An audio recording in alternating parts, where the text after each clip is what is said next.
keluar bulan Syawal, masuk bulan Zulqa'dah. Zulqa'dah, Zulhijjah, Muharram. 3 bulan berturut-turut bulan Arab. Wa minal hurumi fasab. Bulan-bulan Arab berpuasalah engkau. Itulah dalil orang banyak puasa di 3 bulan haram. Zulqa'dah, Zulhijjah, Muharram. Safar. Puasa apa kami di bulan Safar, Pak Ustadz? Bulan Safar. Bulan Safar berpuasa Senin Kamis, Senin Kamis, Senin Kamis, Senin Kamis, Senin Kamis. Bagus. Kalau cuma Senin Kamis kecil lah Pak Ustadz, lebih banyak lagi saya sanggup. Tingkatkan. Senin Kamis cuma 8, tambah lagi 7. 8 tambah 7, 15. 1, 3, 5, 7, 9, 11, 13, 15, 17, 15 hari berpuasa. Bagus, banyak orang sehat karena puasa ini. Saya jumpa Pak dokter, dokter yang mestinya sehat, ini dokter sakit 20 tahun, sakit diabetes meletus, gula, kencing manis. Saking kan stresnya saya kena vonis sakit nih Pak Ustadz, saya minum aja teh itu banyak-banyak gulanya. Tapi Bapak sakit gula, kenapa Bapak minum teh banyak gula? Saya mau cepat mati. Karena udah diponis, untuk apa lagi hidup ini? Makan tak enak, tidur tak enak, selapang angin tak meletus, kena gula. Maka saya pikir bagus saya minum banyak-banyak, yang penting saya cepat mati. Terus Bapak mati? Tak mati-mati. Akhirnya saya puasa Pak Ustadz. Puasa sampai hari ini sehat. Dokternya masih ada di Pekanbaru. Tak mau sebut nama, menjaga kode etik jurnalistik. Nanti Bapak Ibu pergi ke Pekanbaru, saya jumpakan sama dia. Saya bawa ke rumah sakit, bagaimana puasa menyehatkan dia. Padahal dia dokter. Dia sehat dari sakit diabetes, bukan karena kedokterannya, tapi karena jurus sehat dari Allah Subhanahu wa ta'ala. Makanya yang ada sakit-sakit diabetes, sakit apa, sakit macam-macam, banyak-banyak berpuasa. Itu Pak Ustadz, kawan saya itu puasa sunatnya rajin, tapi pemarah, emosional, temperamen, pengamuk. Gimana tuh Pak Ustadz? Gara-gara dia puasa itulah marahnya jadi turun begitu. Kalau boleh dia tak puasa, mungkin lebih dahsyat daripada itu lagi. Cara Allah Subhanahu wa ta'ala, kita makan buah, beli ke pasar buah, cantik buah bukan main. Buah jambu dibelah, rupanya luarnya cantik, di dalam berulat. Jambu berulat. Kenapa Ustadz ingat jambu berulat? Harganya mahal, duit habis. Ulat yang mau dimakan tak mungkin. Tapi begitu kita beli apel, bukan apel Pak Ustadz, apel, terserahlah mau apel mau apel. Begitu dibeli apel, dibelah, tak ada ulatnya. Kenapa apel tak berulat? Kenapa jambu berulat? Apakah karena ulat ini orang kampung tak tahu makan apel? Ternyata apel itu disemprot pestisida.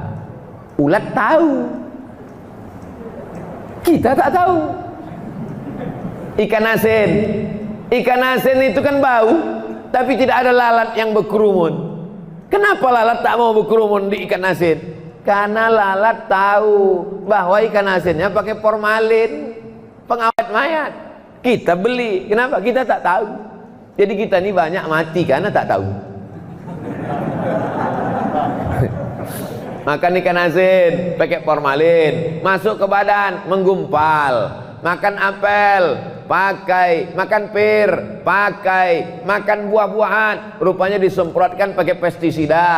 Dicuci tak hilang, kena air panas tak hilang, masuk ke dalam darah menggumpal, tidak bisa diolah oleh tubuh. Yang lain-lain membusuk, tapi racun-racun ini menggumpal dalam badan sehari, sebulan, setahun, 2 tahun, 50 tahun, menggumpal jadi kista, menggumpal jadi penyakit, menggumpal menjadi cancer,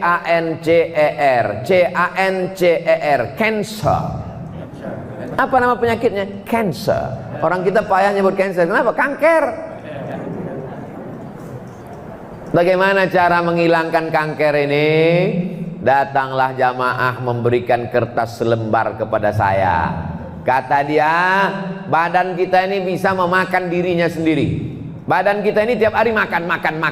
Badan kita ini di dalam, dia makan. Darah ini makan, daging ini makan. Maka kalau dia tidak dikasih makan, dia mau makan dirinya sendiri. Maka orang barat punya terapi namanya fasting terapi. Fasting, tak makan supaya badan bisa memakan dirinya sendiri. Kata fasting terapi ini, jangan kasih badan makan sebulan 8 hari, maka badanmu akan sehat. Karena badanmu akan memakan racun-racun yang ada di dalam badanmu sendiri. Dimakannya racun-racun, kelebihan-kelebihan macam-macam yang ada dalam badan, dimakannya sendiri. Yang punya teori orang barat, yang dia larang hanya makan berat saja, makan ringan boleh. Dia tak tahu tentang puasa, yang berat dan yang ringan. Makan angin pun tak boleh.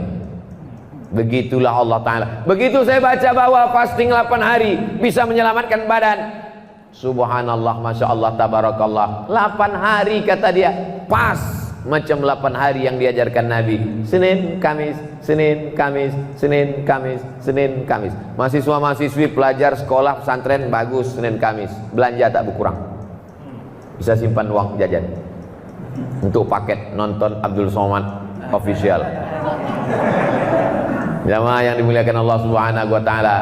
Muharram, bulan haram. Safar, Rajab, 4 bulan Arab.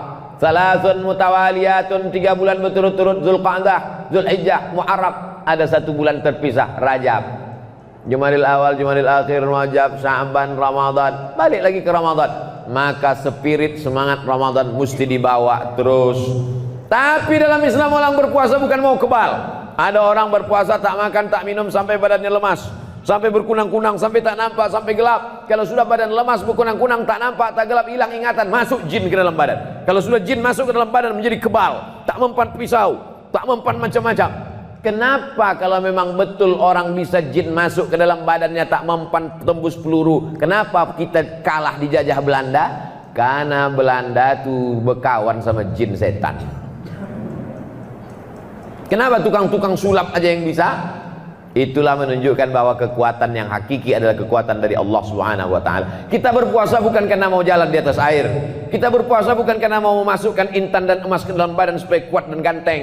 Kita berpuasa bukan supaya bisa tak tembus peluru, tahan dari bacokan pedang, masuk ilmu santet segala macam. Kita berpuasa supaya mendekatkan, merasakan dekat dengan Allah Subhanahu wa ta'ala.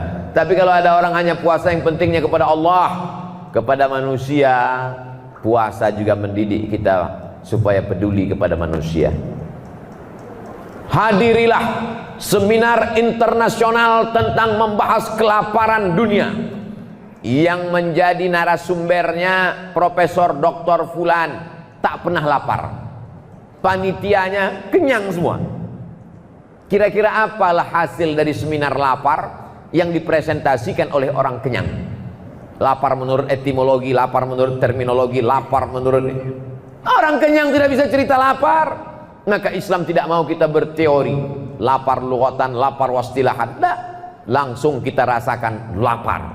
Coba nanti adik-adik, bapak-bapak, ibu-ibu, kalau kebetulan di sekolah, di kampus, di jalan, di masjid, kasih kertas satu-satu, kasih pena, tulis definisi lapar.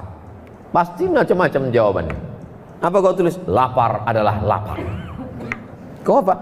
Saking laparnya tak bisa ku jawab entah apa lapar. Kau apa? Yang tanya-tanya lagi, naik setan cacingku nengok lapar. Lapar tuh ya lapar. Jam 2 siang, jam 1 siang, sekarang ini. Ini jangan-jangan Ustaz Somad ini suaranya melengking ini karena lapar. Ini jam 3, ini jam-jam genting. Perut lapar, angin sepoi-sepoi.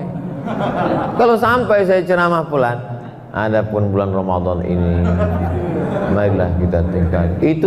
Itu suara saya itu sampai ke telinga, berubah jadi lagu. Nina bobo, oh Nina sayang, gitu.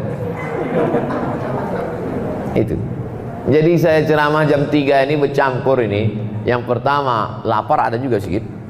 Yang kedua adalah untuk mengusir hantu setan biar supaya keras suara.